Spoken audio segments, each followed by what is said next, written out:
What's up, guys? Welcome back to Newswave. So this week we have Nintendo's next big release coming out, that being Xenoblade Chronicles 3. I mentioned last week that it appeared online for sale early, and now it looks like it's just completely leaked out online, which has led Nintendo to a very awkward situation. We'll go over that here today. Also, we are going to be talking about new Nintendo Switch Online games that were announced, and we're also going to be going over a massive game reveal that appears to have leaked out early on Discord. Well, we'll see about that one. Guys, if you enjoy these videos, make sure you hit that like button, helps out a ton. And if you're new here to the Spawnwave channel, make sure you subscribe down below. And we're going to start today with Ubisoft and Roller Champions, which is a game I completely forgot about. It released a few months ago, and now it looks like Ubisoft is ready to shut it down already. We can see this post up over on VGC saying Ubisoft's free-to-play sports title, Roller Champions, will soon conclude development just months after launch. This is according to Giant Bomb journalist Jeff Grubb, saying that Roller Champions is going to be canceled after Season 3. This reading a message from a source. And Ubisoft just seems to be in a very weird spot right now. They just talked about with investors that they had to cancel some games, they had to delay many of them, and right now they're relying on Skull and Bones that I do not have any confidence that game doing well at all. And then Mario Rabbids, but that game seems way different than what Ubisoft wants, which is a live service title, and they just can't seem to figure it out. X-Defiant, I guess they're still working on that, but who knows what happened there. Apparently it's no longer a Tom Clancy's game, and again, it just seems like right now Ubisoft is spinning their wheels, and all they really have to grab onto is Assassin's Creed, and it seems like they're going to have more of that next year along with this Assassin's Creed Infinity platform. So here's hoping for Ubisoft's sake that ends up working. Also, we do have Bayonetta 3 coming up at the end of October, and there was a new mode that was shown off during the release trailer, that being Naive Angel mode, which stirred up some conversation, but at the end of the day, it's just an optional thing. You can either turn it on or off and just play it like normal there. But people were thinking that Nintendo maybe pressured Platinum Games to include that, but Hideki Kamiya did clarify this on Twitter. We can see this posted up, where he says, "I see a lot of people bring up Nintendo when discussing the nudity in Bayonetta, but during our time with the Bayonetta 1 port, Bayonetta 2, and Bayonetta 3, the only suggestion we received was regarding Link's costume in Bayonetta 1 and 2, and how it should have been a little more revealing. No bias influenced that aspect of the game, and I think players can enjoy the game without worrying that it may have been." So looking at this, I mean, we've seen Nintendo be very hands-off with the eShop, sometimes to a fault, and I mean, looking at Bayonetta, it's already an M-rated game, and Nintendo likes having that in their library. I mean, so much so that they go out, fund it with Sega, you know, with the rights holder and all this, and getting Platinum Games involved for that extra diversity in their lineup of titles. So in that case, they're pretty hands-off, it appears, and I'm not too surprised that maybe Platinum Games decided to do this just in hope that, yeah, Bayonetta 3 can kind of break through that ceiling that Bayonetta's kind of been up against, because it's never been like a really big time seller. But I do believe that Bayonetta 3 has a really good chance at it with the large install size for the Switch and the game looking really good. So checking this one out, obviously, at the end of October, and here's hoping it does really well. Oh, and we're still waiting to hear more about Hogwarts Legacy, specifically the release date, since it's apparently coming out this year. Well, we see this image that was posted up after some of the special editions were actually spotted online, with the Standard Edition, Deluxe Edition, and the Collector's Edition. And if you look at the Deluxe and the Collector's, it will have a 72-hour early access to the game, that being like the digital deluxe only here, and then obviously the big collector's edition will be coming with that, along with like a steel case and a floating ancient magic wand with book. The 72-hour early access is probably going to be a big thing for a lot of people, especially if they're trying to cover it without being able to get like a review code for it or anything there. The Switch version is still the thing I'm very curious about. I'm hoping we get some footage of that version, because people still think that it's like a cloud-based game despite it being up for sale right now physically on Amazon. So here's hoping we see more about this game soon and find out that it is indeed actually coming out this year. And guys, with some of the quick news out of the way, let's get into the bigger stuff. Let's start right away with Nintendo's next big release, that being Xenoblade Chronicles 3. I'm very excited to pick this one up. I fully understand it's going to be a game that I'll be playing probably for almost the rest of this year. It's an easy 100-hour game for me, no problem there.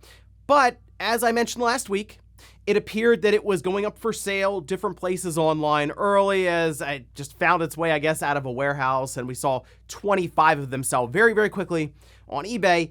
Well, turns out, yeah, that was all legit, as they did start to make their way out to people. In fact, I was able to talk to a few, and you can even see, for example, this one here. This is from Mr. Matty Plays, saying, "I'd like to thank eBay for this absolutely massive W that I'm experiencing this weekend." And yeah, there's a copy of Xenoblade Chronicles 3 just kind of bought straight up on eBay there. So sure, he's enjoying that one. But the other thing that's interesting about this situation is Xenoblade Chronicles 3, because it has gotten out there, and trust me, like, a lot of people seem to have picked it up on eBay. A lot of content creators, which I guess makes sense in that case, but it was like $40 shipping, and they shipped it did overnight shipping, so it got there quickly. The game's already been dumped online. In fact, it's all over the place right now. I bring this up, obviously, for the spoiler side of things. You're going to see it pop up on YouTube quite a bit. You're going to see it on Twitter, on different forums, Reddit. It's just out there, screenshots, video, the whole deal. But because the Switch has been emulated now to the point where it's a lot easier to do it, it's actually being played even on the Steam Deck. I saw images all over Twitter of people doing this now. And it brings up a very awkward situation for Nintendo, in the sense that the game technically is out there and it's playable on a different handheld before the Switch right now with that Steam Deck. And I mean, it's just something that's been building for a while with how things went with the Switch early on in its life, it having that large security loophole that people figured out with a paperclip. And it was kind of late for Nintendo to figure things out, as they already had 20 to 25 million Switch systems that were exploitable. That, and because it was an X1, it seems like the reverse engineering side of things to create an emulator hasn't been too bad. In fact, I wouldn't be shocked if by the time it comes out on the Switch this Friday, there will already be mods and different things to fix up the visuals and run it at a higher resolution and all these different things for Xenoblade Chronicles 3. And I mean, at this point, there's not much Nintendo can really do about this. Technically, if you buy the game, as long as you own it, you could play it through an emulator or something, because emulators are legal, and if you own the game, you're fine to go about that. But the thing with that is, it does kind of remind me of what happened with the PSP back in the day. The only difference here is Nintendo is able to sell their games. The PSP went through a whole thing where games just weren't selling because everyone was essentially pirating the titles as they came out, and then third parties left it, and yeah, even Sony left. So be careful out there once again, because it's just everywhere. There's screenshots, video all over the place. You scroll through Twitter or search up Xenoblade Chronicles 3, you're probably gonna have something spoiled for you. We should see reviews go up in the next 24 to 48 hours, so I guess leave me your predictions down below in the comments for a Metacritic score. I'm kind of thinking I'm gonna go 91 on Xenoblade Chronicles 3. Sorry, I have some high hopes for this one. Next up, let's talk about new Nintendo Switch Online games that were added last Friday. In fact, Nintendo announced them and just dropped them into the service immediately. We talk a lot about the Nintendo 64 expansion pack with new games, because that has become the more interesting side of things, like what Nintendo 64 game are they going to grab to throw into the service. But remember, we still get Nintendo and Super Nintendo games for that base $20 service, and we can see this over on Nintendo of America, where they say 3 classic Super NES and NES titles are now live for the Nintendo Switch Online members. Let's see what we have here. For the Super NES, we have Kirby's Avalanche, which is basically Dr. Robotnik's Mean Bean Machine. Fighter's History, which I've never heard of that one. And then on the NES, we have Diva Story 6, Imperial of Nursarsha. Again, one that I've never heard of there. Not a lot here that I think is going to make people run to their online application and fire it up to play Fighter's History. And I'm hoping Nintendo has maybe a bit more to show us as we go into the fall, with maybe another system getting announced, like a Game Boy or Game Boy Advance, or I don't know, go get like Chrono Trigger or something to throw in here. I know, like I said, the focus is primarily on the Nintendo 64 side of things, because those games being 3D and all of this, and some of the classics that are still not into the service, is something that people are just more interested in general. But like, there are still so many good Nintendo and Super Nintendo games they could throw in there. This is just I don't know, 3 games are just kind of thrown out there, going for more of the quantity rather than just overall quality and hard-hitting releases. But hey, there you have it. If you're curious about Diva 6, it's available right now in the Nintendo Switch Online app. Next up, let's talk about a massive release that may have leaked out early here, and that'd be from Capcom, Monster Hunter 6. Now, Monster Hunter 6 was shown in that Capcom leak. Remember the whole ransomware thing that happened, and we basically saw Capcom's release schedule for the next, 4 or 5 years. Yeah, shocking. Another Monster Hunter game is in development. They're not just going to throw that series away after Monster Hunter World sold 18 million copies, and here's Monster Hunter Rise at 10 million something. Yeah, they're going to make another one. But it appears that maybe a title was leaked out from an unlikely source is what I'll say. We can see this posted up over on Twitter. This is from Neon saying, new Monster Hunter game leaked by Discord data mines, confirmed by an official Discord partner and easily reproducible. Monster Hunter Paradise. I'm confused on if it's Monster Hunter 6 or a spinoff. It's planned for Xbox and PlayStation. Please retweet and discuss. They also go over a tutorial on how to make this appear. It's a very strange thing to see it go through Discord, but obviously a lot of conversation sparked up from there. And then we got kind of the confirmation that this is not what it appeared to be. We can see this over on Twitter from Kogoth saying the Monster Hunter fan on the Discord dev team got busted for making up a Monster Hunter name as a placeholder, so they had to change it. Seriously though, I don't know why so many people fell for thinking Discord of all places would have such advanced knowledge.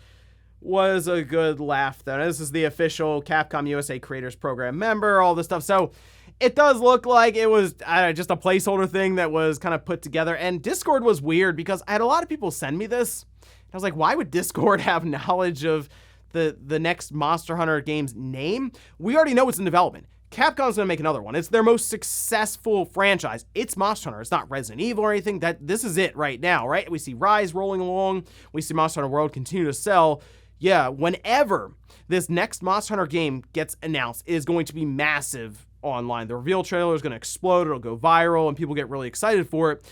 So I wouldn't be shocked if we see it get announced at, I don't know, later this year. It's possible, Tokyo Game Show or something. Or if it's not ready this year, hey, maybe next year they'll show it. I just wouldn't be shocked if we do see it in the next, I'm going to say 12 months or so. But yeah, a new Monster Hunter game is in development. It just wasn't leaked out on Discord. And in our last bit of news, let's talk about Halo Infinite, which is a game that just can't get out of its own way. I mean, really, even things you wouldn't expect it to be messing up, it kind of is.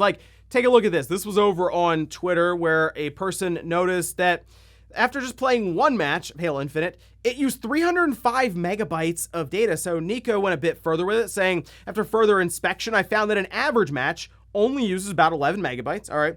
However, after each match, the main menu retrieves about 300 megabytes of data from the CDN on PC and Xbox, which after 2 matches results in over 1 gigabyte of network traffic. It's nuts. And we at least have an update here from Halo support where they say, the Halo Infinite team has deployed a backend update that improves the amount of data downloaded after multiplayer matches. This update is now live and no download is needed. The team will continue to monitor this issue and work on additional improvements for August drop. This seems like something that should have been figured out either, I don't know, before it launched or even during that beta period. The fact that it was using a gigabyte of data after just a couple of matches is actually a little shocking for what should be required with something like that. And it just seems like, once again, I'd say, but incompetence on 343's part. This game, it's going to be probably years since it released before it feels like a complete product. And it's impressive stuff for when the game started development to when it will probably be or feel like a complete thing, which is probably not going to be this year. I assume it'll be next year. The thing I will say, though, Forge, from the leaks that we've seen, actually looks really interesting. That they need to get Forge out there. As soon as they can get that out there, let the community build, I think they'll at least be back on track because they've shown off things like collaborations for large projects where a bunch of people can work together on Forge, like a Forge map, and they can script sequences out. It almost looks like a flowchart from an Unreal Engine project. So they need to get on track with that, get that out there, start up the next season, and get co-op campaign ready to roll before the end of this year. And hopefully they can go into 2023 with an overall better vision and, I guess, roadmap for the rest of the stuff they need to put out for it to feel like Halo Infinite 1.0. And before we go to the comment of the day, we're taking a look at the poll that I posted up yesterday, where I ask, of these Capcom active game series, which one is your favorite? Resident Evil at 50%, all right? Then Monster Hunter at 19%, Street Fighter 14%, Devil May Cry 12%. Look at that. I see the Dragon Dogma fans down there at 4%. I'm a little surprised Resident Evil absolutely crushed Monster Hunter, considering Monster Hunter is like their most successful franchise currently. But I mean, Resident Evil, very popular series as well. But Monster Hunter, I think, is just, it's what Capcom is really leaning on. And yeah, Resident Evil, I'd say, is right there with it in terms of sale. I mean, Resident Evil 2 Remake selling 10 million copies that's pretty impressive. So they have that running, and then they have Monster Hunter running. Yeah, Capcom, much better position than they were just seriously 5 or 6 years ago. And we'll finish up with the comment of the day, as you're seeing here. This is from Aries saying, Team Asano has been the MVP for Square this year. These folks have brought RPGs back to the essence and are showing new devs how it's done. You know what's interesting about Team Asano?